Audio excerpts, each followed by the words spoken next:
नमस्कार। प्रादेशिक समाचार के साथ मैं समीर बाखला। पहले मुख्य समाचार। संसद का बजट सत्र अनिश्चितकाल के लिए स्थगित। प्रधानमंत्री नरेंद्र मोदी ने 17वीं लोकसभा के अंतिम बैठक को किया संबोधित। कहा, 5 वर्ष देश में रिफॉर्म, परफॉर्म और ट्रांसफॉर्म के थे। मुख्यमंत्री चंपई सोरेन ने पलामू पाइपलाइन सिंचाई योजना का किया शिलान्यास।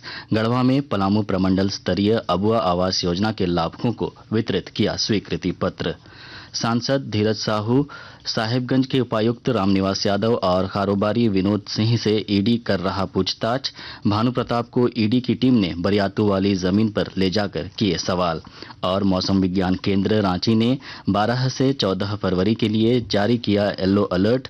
वज्रपात के साथ बारिश की संभावना। कल से राज्य के अधिकांश हिस्सों में आंशिक बादल के आसार। और अब समाचार विस्तार से। संसद का बजट सत्र आज अनिश्चितकाल के लिए स्थगित हो गया। प्रधानमंत्री नरेंद्र मोदी ने 17वीं लोकसभा की अंतिम बैठक को संबोधित किया। इस दौरान उन्होंने कहा कि देश के हर राज्य ने विश्व के सामने देश का सामर्थ्य और अपनी पहचान बखूबी प्रस्तुत किया है। इसका प्रभाव आज भी दुनिया के मानस पटल पर है। श्री मोदी ने कहा कि ये 5 वर्ष देश में रिफॉर्म, परफॉर्म और ट्रांसफॉर्म के थे। देश में रिफॉर्म, परफॉर्म एंड ट्रांसफॉर्म, ये बहुत रेयर होता है कि रिफॉर्म भी हो, परफॉर्म भी हो और हम ट्रांसफॉर्म होता अपनी आंखों के सामने देख पाते हो, एक नया विश्वास भरता हो। ये अपने आप में 17वीं लोकसभा से आज देश अनुभव कर रहा है और मुझे पक्का विश्वास है कि देश 17वीं लोकसभा को जरूर आशीर्वाद देता रहेगा। इससे पहले लोकसभा में आज अयोध्या में श्री राम मंदिर के ऐतिहासिक निर्माण और रामलला की प्राण प्रतिष्ठा पर चर्चा हुई। वहीं राज्यसभा में केंद्रीय वित्त मंत्री निर्मला सीतारमण ने श्वेत पत्र पर चर्चा का जवाब दिया। झारखंड के सभी एनडीए सांसदों ने कल रेल मंत्री अश्विनी से मुलाकात की। इस दौरान सांसदों ने रेल मंत्री से रांची में रेलवे का जोनल ऑफिस खोलने से संबंधित मांग पत्र सौंपा। सांसदों ने कहा कि झारखंड एकमात्र ऐसा राज्य है जहां पर रेलवे का जोनल ऑफिस नहीं है। रांची में रेलवे जोनल ऑफिस खोले जाने से राजस्व में वृद्धि होगी और राज्य का सर्वांगीण विकास होगा। मुख्यमंत्री चंपई सोरेन ने आज गढ़वा में पलामू प्रमंडल के अबुआ आवास योजना के लाभुकों को स्वीकृति पत्र प्रदान किया। इस दौरान उन्होंने लाभुकों के बैंक खाते में डीबीटी के माध्यम से पहली किस्त की राशि का हस्तांतरण भी किया। इससे पहले मुख्यमंत्री ने पलामू में पाइपलाइन सिंचाई योजना का शिलान्यास किया। इस सिंचाई योजना के निर्माण में 456 करोड़ 62 लाख 61 हजार रुपए खर्च होंगे।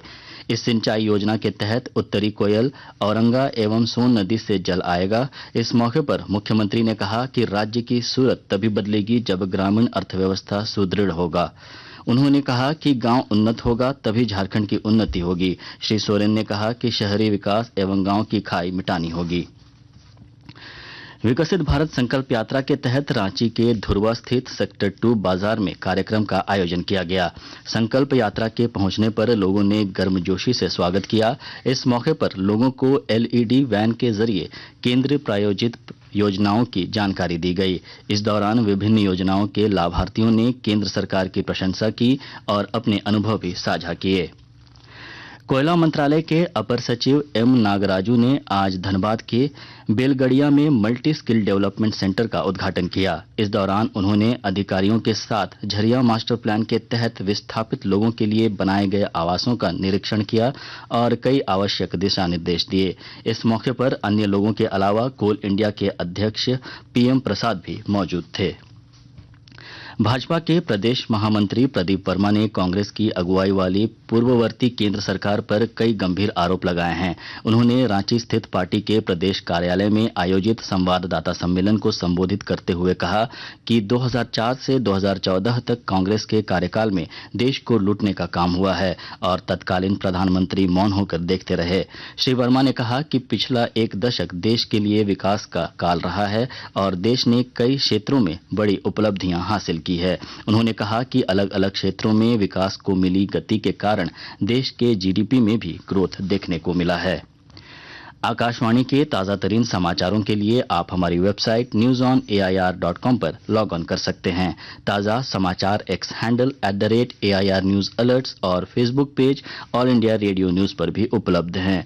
आप प्रादेशिक समाचार एकांश के X handle @AIR news _Ranchi और फेसबुक, इंस्टाग्राम पेज तथा YouTube channel AIR news Ranchi पर भी हमारे बुलेटिन सुन सकते हैं। प्रादेशिक समाचार आप आकाशवाणी रांची से सुन रहे हैं।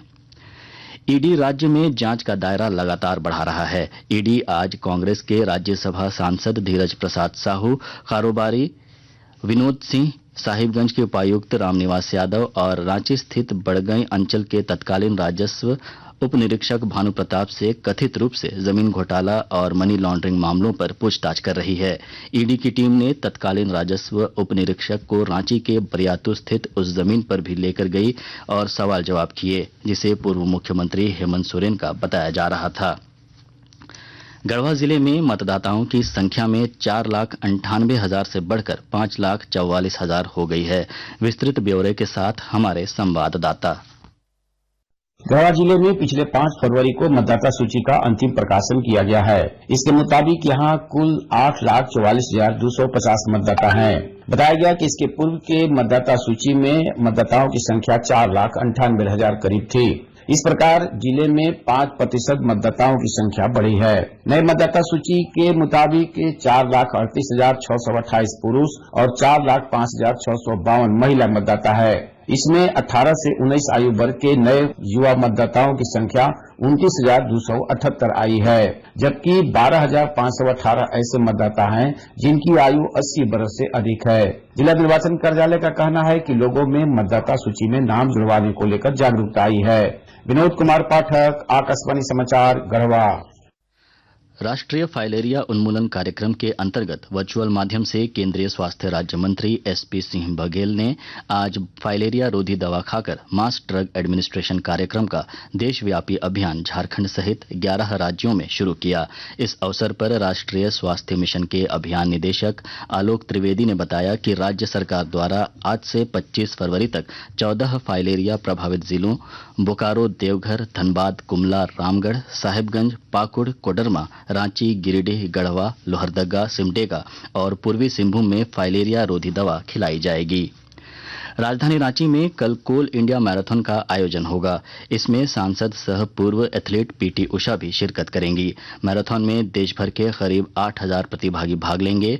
बिरसा मुंडा स्टेडियम रांची से यह मैराथन दौड़ शुरू होकर विभिन्न मार्गों से होकर गुजरेगी। कोल इंडिया मैराथन को लेकर सभी प्रशासनिक तैयारी पूरी कर ली गई है। भारतीय कृषि अनुसंधान परिषद द्वारा संचालित अखिल भारतीय समन्वित औषधीय एवं सगंधीय पादप तथा पान लता अनुसंधान परियोजना के बिरसा कृषि विश्वविद्यालय रांची को देश का सर्वोत्तम केंद्र घोषित किया गया है। आचार्य नरेंद्र देव कृषि एवं प्रौद्योगिकी विश्वविद्यालय अयोध्या के कुलपति डॉक्टर विजेंद्र सिंह ने इस परियोजना की 31वीं वार्षिक समूह बैठक में परियोजना के BAU केंद्र के प्रधान अन्वेषक डॉक्टर कौशल कुमार को इस आशय का प्रमाण पत्र प्रदान किया। राज्य में एक बार फिर से ठंड बढ़ने के आसार हैं। रांची स्थित मौसम विज्ञान केंद्र ने बताया है कि राज्य में 12 से 14 फरवरी तक वज्रपात के साथ बारिश होने की संभावना है। वहीं कल से राज्य के अधिकांश हिस्सों में आंशिक रूप से बादल छाए रहने के आसार हैं। इसे लेकर मौसम विज्ञान केंद्र ने येलो अलर्ट जारी किया है। अंत में मुख्य समाचार एक बार फिर। संसद का बजट सत्र अनिश्चितकाल के लिए स्थगित। प्रधानमंत्री नरेंद्र मोदी ने 17वीं लोकसभा की अंतिम बैठक को किया संबोधित। कहा 5 वर्ष देश में रिफॉर्म, परफॉर्म और ट्रांसफॉर्म के थे। मुख्यमंत्री चंपई सोरेन ने पलामू पाइपलाइन सिंचाई योजना का किया शिलान्यास। गढ़वा में पलामू प्रमंडल स्तरीय अबुआ आवास योजना के लाभुकों को वितरित किया स्वीकृति पत्र। सांसद धीरज साहू, साहिबगंज के उपायुक्त रामनिवास यादव और कारोबारी विनोद सिंह से ईडी कर रहा पूछताछ। भानु प्रताप को ईडी की टीम ने बरियातू वाली जमीन पर ले जाकर किए सवाल। और मौसम विज्ञान केंद्र रांची ने 12 से 14 फरवरी के लिए जारी किया येलो अलर्ट। वज्रपात के साथ बारिश की संभावना। कल से राज्य के अधिकांश हिस्सों में आंशिक बादल के आसार। इसके साथ ही आकाशवाणी रांची से प्रादेशिक समाचार का ये बुलेटिन समाप्त हुआ। नमस्कार।